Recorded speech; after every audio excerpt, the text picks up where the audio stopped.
का काम सरकार से होगा। पहले लाखों दिए थे लैपटॉप और इसका परिणाम यह हुआ कि लाखों लाख नौजवानों ने अपने आप रोजगार और नौकरी का इंतजाम कर लिया। उसमें कई उदाहरण हैं, कई ऐसे छात्र नौजवान हैं जिन्होंने लैपटॉप समाजवादी सरकार में पाया और अपने आप रोजगार और काम धंधा शुरू कर दिया। मुझे जब बांदा में जाने का मौका मिला था तो बांदा में एक नौजवान अपने आप उसी समाजवादी लैपटॉप से काम कर रहा था और रोजगार और अपने परिवार को चला रहा था। मुझे वो भी समय याद है जिस समय समाजवादी सरकार थी तो एक बेटी से लैपटॉप छीन लिया गया था और अखबारों में छपा था कि जब लैपटॉप छीन गया उससे तो पूरे घर ने खाना नहीं खाया उस दिन। उसके बाद जब मुझे जानकारी हुई तो मैंने अलग से उसको लैपटॉप भिजवाने का काम किया था। अभी जब मैं मिर्जापुर गया था तो उस बेटी और उस परिवार से मैं मिला था। समाजवादी पार्टी के दिए हुए लैपटॉप आज भी चल रहे हैं, आज भी नौजवानों की मदद और नौजवानों को आगे बढ़ने का मौका दे रहे हैं। इसलिए दूसरा संकल्प समाजवादी पार्टी लेती है, आने वाले समय में सरकार बनने पर लैपटॉप छात्र नौजवानों को बांटने का काम सरकार करेगी और एक लोगों पे एफआईआर दर्ज कराएंगे हम लोग। समाजवादी पार्टी की legal team, Bharatiya Janata party के आईटी सेल चलाने वाले जो दिल्ली में बैठते हैं, दिल्ली से बैठ करके पूरे उत्तर प्रदेश का खराब कर रहे हैं और भारतीय जनता पार्टी की टीम लगातार लगी हुई है कि कैसे झूठा प्रचार हो। उन्होंने मेरी एक तस्वीर फ्रांस की लगाई है जिसमें ये कहा है कि जो इत्र व्यापारी कानपुर में पकड़ा गया था वो भी साथ खड़ा है। उस व्यक्ति पे एफआईआर जरूर समाजवादी पार्टी कराएगी और मैं चाहूंगा कि वो तस्वीर दिखाई जाए। अगर स्क्रीन पे ला सकते हैं तो स्क्रीन पे ला सकते हो वो तस्वीर, ले आओ एक बार। तो भारतीय जनता पार्टी से झूठा कोई नहीं है, उनसे ज्यादा झूठ बोलने वाला कोई नहीं, झूठ बांटने वाला कोई नहीं और उन्हीं के लोग उस झूठ पे भरोसा भी करते हैं। एफआईआर अभी होगी या सरकार बनने के बाद? नहीं, एफआईआर तो अभी दी जाएगी, तहरीर अभी दी जाएगी, कार्रवाई सरकार के बाद होगी। यही सुनना चाहते थे आप? क्योंकि इस सरकार में हमारे खिलाफ कोई बोले एक एफआईआर नहीं होती, न पकड़ा पकड़ी होती है। अगर इनके नेताओं के खिलाफ कुछ लिख दो तो पुलिस घूम रही होती है घर मकान ढूंढते हुए। और जब उत्तर प्रदेश के डीजीपी पावर ही नहीं बची, मुझे बताया कि पावर ही खत्म होगी उनकी, किससे क्या है। लेकिन फिर भी समाजवादी पार्टी दे करके आएगी, एक तहरीर देगी कि जिन्होंने इस तरह का किया है, जो धाराएं बनती हो उसके खिलाफ कार्रवाई वैसे भी। अखिलेश जी, एक सवाल इसी से जुड़ा हुआ था। आज के समाचार पत्र पहले फोटो देख लो, इसी से जुड़ा हुआ है। लाल टोपी के साथ में उन्होंने दिखाया है कि एक तरफ तरक्की है और दूसरी तरफ जो है पॉक्स मनी दी जा रही है आपकी पीरियड के। ये सरकारी पैसे से ये दुरुपयोग नहीं होना चाहिए।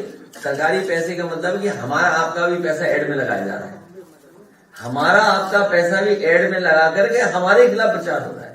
आवाज नहीं आ रही।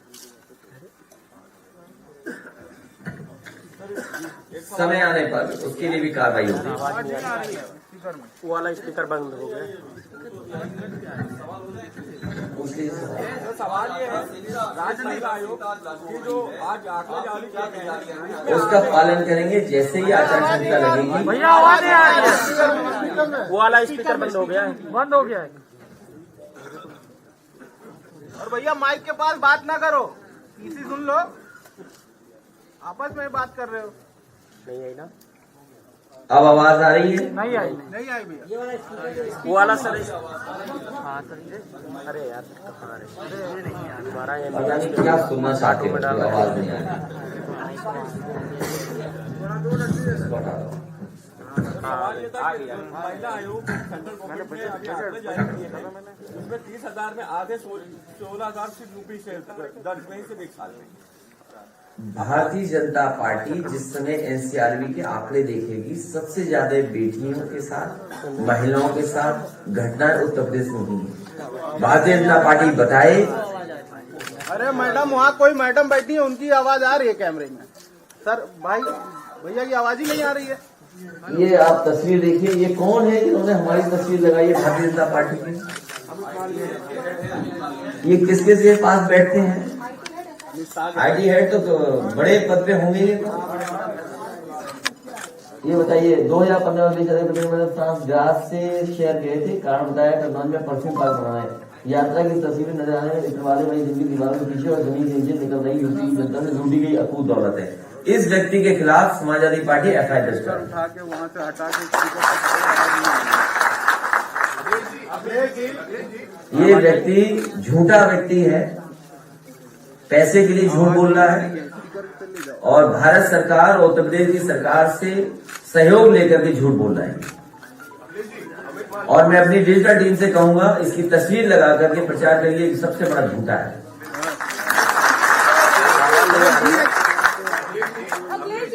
शिक्षक भर्ती के लिए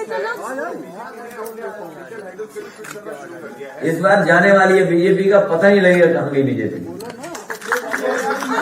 शिक्षक भर्ती के लिए जो लोग धरना दे रहे हैं, आप उनसे क्या कहना चाहेंगे? शिक्षक भर्ती के लिए जो लोग धरना दे रहे हैं, आप उनसे क्या कहना चाहेंगे? मैं उनको सम्मान देना चाहता हूं। वो अब धरना देना बंद करें, अपमानित होना बंद करें। ये सरकार उन्हें अपमानित करेगी, लाठी मारेगी। वो यहाँ से जाएं, अपने बूथ पर भारतीय जनता पार्टी को हराएं।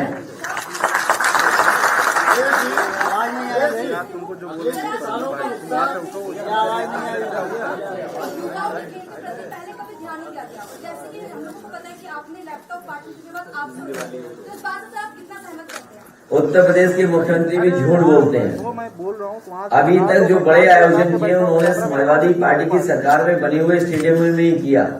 और मुझे याद है कि ग्रीन पार्क का एक अपना इतिहास रहा है, क्रिकेट के तमाम वहां पर इंटरनेशनल मैचेस होते थे। एक समय ऐसा आया कि वहां पर इंटरनेशनल मैचेस होना बंद हो गए। उन्हें इंटरनेशनल मैच अगर किसी ने कराए तो समाजवादी सरकार की देन है। और साथ ही साथ लखनऊ में भी वर्ल्ड क्लास इंटरनेशनल स्टेडियम मिला है क्रिकेट का, और इसके साथ साथ तमाम और स्पोर्ट्स का भी। और मुझे वो दिन भी याद है जब हॉकी का, जो हमारे भारतीय हमारा हॉकी अपना खेल है और उसका वर्ल्ड कप होना था, उसके लिए संसाधन जुटाने थे। और संसाधन जुटाने के साथ साथ समय के हिसाब से एस्ट्रोटर्फ, लाइट और चीजें बदलनी थी। पहले वहां ग्रीन एस्ट्रोटर्फ था, क्योंकि आजकल जो टूर्नामेंट्स होते हैं वो ये है कि वो ब्लू एस्ट्रोटर्फ पे होंगे। तो ग्रीन एस्ट्रोटर्फ को हटा करके ब्लू एस्ट्रोटर्फ, और पूरा का पूरा ग्राउंड कैसे लाइट लग जाए कि रात में भी मैच हो, फ्लड लाइट लगा करके वो मैचेस कराए गए थे उत्तर प्रदेश में समाजवादी सरकार। सर, अगर आपकी सरकार आती है तो 69,000 शिक्षक भर्ती के लिए क्या कुछ प्राविधिक? उनके अलावा 69,000 के अलावा जो परीक्षाएं रद्द हुई है शिक्षकों की, टीटी है, बीपीएड वाले लोग हैं, हमारे फिजिकल ट्रेनिंग वाले हैं, बीएड वाले हैं, 69,000 वाले हैं, शिक्षा मित्र हैं। शिक्षा मित्र 5,000 जिनकी जान चली गई, अनुदेशक हैं। बड़ी संख्या में इस सरकार ने शिक्षा विभाग को उलझा के रखा है, नौकरियों को उलझाया। समय समय पे छात्र नौजवान तैयारी करके आते थे, जैसे तैसे अपना किराया कैसे रुकेंगे वो इंतजाम करते थे, परीक्षा देने आते थे और पता लगता था कि परीक्षा रद्द हो गई, पेपर लीक हो गया। जितने भी पेपर लीक हुए हैं उसमें भारतीय जनता पार्टी के लोग शामिल हुए।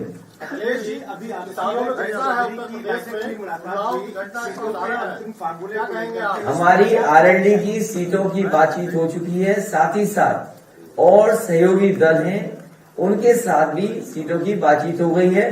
तारीख का इंतजार कर रहे हैं और उसके बाद काम आगे बढ़ेगा। अखिलेश जी, आज इलेक्शन कमीशन बड़ी रैली पर रोक भी लगा सकता है, वर्चुअल कैंपेनिंग के लिए आप लोग क्या प्लान है? समाजवादी पार्टी ने लाखों लाख लैपटॉप बांटे थे, डिजिटली तैयार हैं।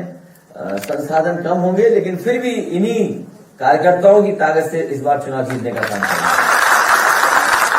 हमारा एक कार्यकर्ता तैयार है चुनाव के लिए, वो इंतजार कर रहा है कि तारीख कब आएंगी, और तारीख आते ही भारतीय जनता पार्टी का उत्तर प्रदेश सफाया होना शुरू हो जाएगा। ये झूठ बोलने वालों को, नाम बदलने वालों को बताइए, बीपी रावत जी का कौन सम्मान नहीं करता? किस देश का कौन व्यक्ति है जो सम्मान नहीं करेगा?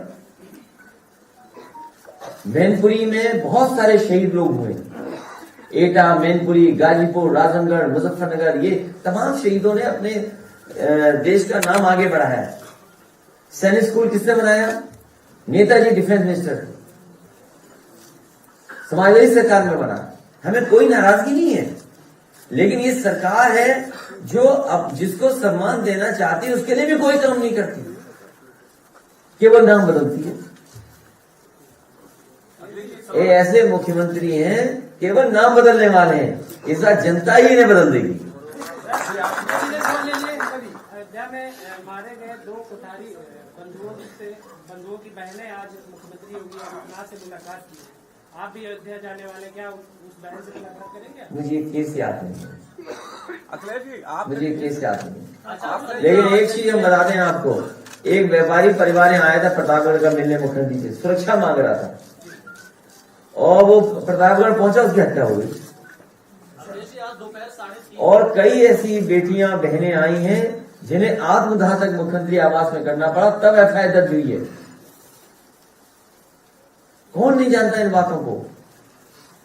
केवल प्रचार पे चल रही सरकार, छोटे प्रचार पर।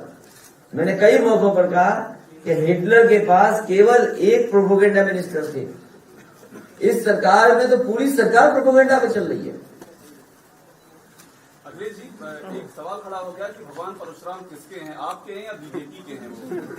भगवान परशुराम ना समाजवादी पार्टी के, ना बीजेपी के हैं, भगवान परशुराम सबके हैं, और जितने भी भगवान हैं वो सबके हैं। हमारा भारत देश इसी में तो कामयाब है कि हम हर एक भगवान को मान सकते हैं।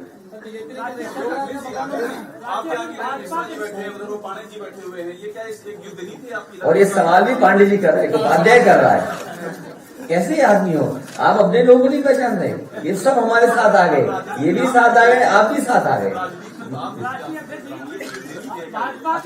बड़ा छोटा नेता ये सब साथ हैं और आप भी साथ हो। भाजपा के हर नेता जो है, छोटा हो या बड़ा, सब आपको लेकर नाम ले रहा है आपका। मतलब हमें जिताने जा रहे हैं ना, बहुत धन्यवाद उन लोगों का।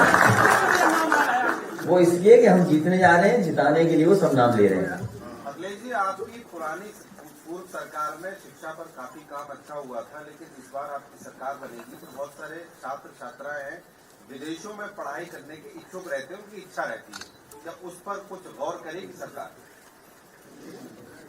नेताजी जब भी सरकार में आए, शिक्षक लोगों की जितनी भी मदद हो सकती थी नेताजी ने की। समाजवादियों को पिछली बार मौका मिला, मुझे मौका मिला, जितनी समस्याओं का समाधान कर सकते थे किया है, और मानदेय तक लेकर के जो भी सुविधा दे सकते थे दिया। ये पढ़ाई को लेकर के पिछली बार भी मेरे पास प्रस्ताव आया था। एक आपके यूपी की यूनिवर्सिटी थी, वो चाहती थी कि बच्चों को अगर मदद हो सके जो विदेश पढ़ना चाहते हैं, मैं आपके सुझाव को कंसीडर करूंगा। और जो भी गरीब बच्चे हैं जिनके माँ बाप के पास संसाधन नहीं है, अगर वो विदेश में जाकर के पढ़ना चाहेंगे तो ये तीसरा संकल्प हो जाएगा, याद रखना है। तो अगर वो विदेश में पढ़ने जाना चाहेंगे तो सरकार से कोई न कोई फंड ऐसा क्रिएट करेंगे जिससे गरीब परिवारों के बच्चे भी विदेश जाकर के पढ़ सके। ट्रांसफर स्पीच में हुए आचार संहिता लग गई है, आपका क्या ट्रस्ट है इलेक्शन कमीशन की एडमिनिस्ट्रेशन? ये सरकार का ही ट्रांसफर होने जा रहा है, वो सब अधिकारी जानते हैं। आरक्षण को लेकर जो अभ्यर्थी बड़ा सवाल था, तो क्या आपकी सरकार आने पर आरक्षण का रिव्यू करेगी जितनी नौकरियां मिली हुई हैं? जहां पर सरकार ने अनदेखी की है, मैं देख रहा हूँ, सुन रहा हूँ, कई मौकों पर मुझे यहाँ बच्चे मिले हैं, कई विभागों के बच्चे मिले, कई यूनिवर्सिटी के प्रोफेसर मिले हैं जो इस तरह की शिकायत करते हैं। तो जो संविधान में, जो बाबा साहब भीमराव अम्बेडकर जी ने जो रास्ता दिया, जो संविधान का रास्ता है, उसको अपनाया जाएगा। अखिलेश जी, पिछले साल आरक्षण कार्मिकों का एक संगठन आपसे मिला था, इस बार वो लोग कह रहे हैं कि प्रमोशन में जो आरक्षण की बात करेगा, जो घोषणा पत्र में शामिल करेगा, हम उसके साथ खड़े होंगे। तो आज क्या आप ही घोषणा पत्र बनाने आए हो? जब समय आएगा तब देखा जाएगा। और उन लोगों को हमने भरोसा दिलाया, उनकी बात पर हम साथ देंगे। वो भी जानते हैं कि समाजवादी पार्टी जो कहती है वो करके दिखाती है। है कि जो विद्यार्थी पूरे साल पढ़ाई न करें वो सोचे कि हम टॉप पर आ जाएंगे, ऐसा नहीं होता। इशारा आपकी तरफ है।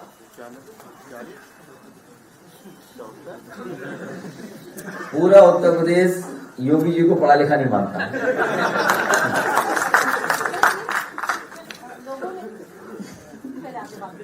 नहीं। कल मैं गोंडा गया था और समाजवादी सरकार में वो 4 लेन सड़क बनी। मुझे याद है कि मैं जब नानपारा वाली सड़क को रामनगर बाराबंकी से और नानपारा तक 4 लेन बनाना चाहता था, उस समय की सरकार ने कहा कि हम स्वीकृत कर चुके हैं सड़क डबल लेन टेप शोल्डर, अभी 4 लेन नहीं बन सकती। बहुत कोशिश की, 4 लेन के लिए पैसा नहीं दिया, तो मैंने कहा कि अगर आप ये 4 लेन नहीं बना पा रहे तो मैं इसी के आसपास कई 4 लेन बना के दिखाऊंगा। तो बहराइच से श्रावस्ती 4 लेन बनी और एक नानपारा ये वाली आपकी जरवल मार्ग जो गोंडा को जोड़ता है वो 4 लेन बनी। मैं पहली बार चल करके आया हूं उस पर। सड़क पर जहां पर पेड़ पौधे या अच्छे फूलों के पेड़ लगने थे वहां पर हमें पूरे डिवाइडर में सांड बैठे दिखाई दिए। जो मुख्यमंत्री का सबसे प्रिय जानवर हो सांड, और 5 साल में सांड को नहीं हटा पाए। इधर आपके चैनलों ने तो कम स्टोरीज दिखाई हैं, लेकिन मैं इधर देख रहा हूं कि बीबीसी भी स्टोरी सांड पे कर रही है। तो जो सरकार, जो मुख्यमंत्री दूसरों से पूछ रहे हैं, पढ़े लिखे नहीं है, वो बताए सांड कब हटाएंगे डिवाइडरों से। और हमारे पत्रकार साथी अगली बार अपना स्मार्टफोन उनके हाथ में दे देना और कह देना कुछ ट्वीट करके दिखा दो।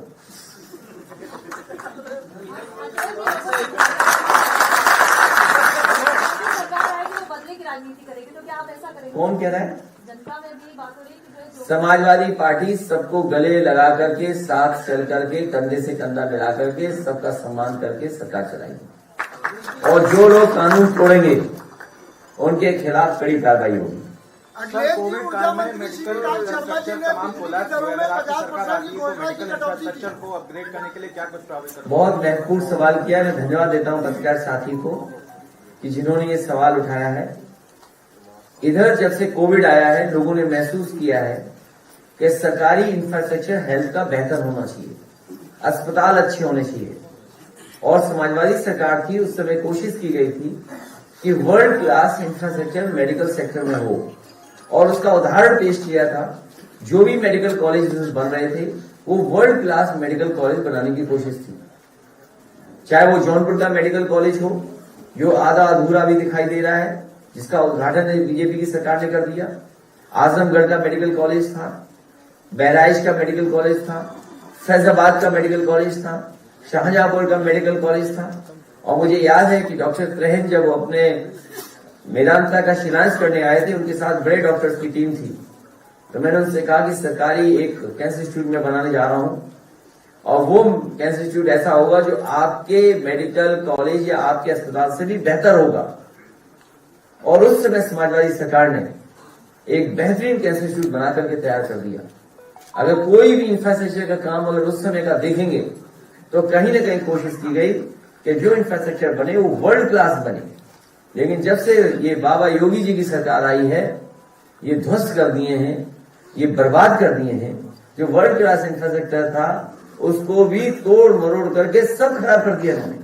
इसलिए हम आपको भरोसा दिलाते हैं कि जनता के लिए, गरीबों के लिए, और जो गरीब किसान है उसके इलाज के लिए अगर बेहतर और अच्छे से अच्छे मेडिकल अस्पताल बनाने पड़ेंगे तो उस दिशा में समाजवादी सरकार काम करेगी। न केवल मेडिकल कॉलेज, सस्ती दवाई और एम्बुलेंस का भी इंतजाम करना पड़ेगा, तो और बड़ी संख्या में एम्बुलेंस का इंतजाम भी होगा। ऊर्जा मंत्री श्रीकांत शर्मा जी ने भी बिजली की दरों में 50% कटौती की बात कही है। समाजवादी पार्टी ने 300 यूनिट फ्री और किसानों की सिंचाई के लिए फ्री बिजली, और मुख्यमंत्री जी कब बिजली के कारखाने का नाम रट करके बताएंगे, ये बता दें।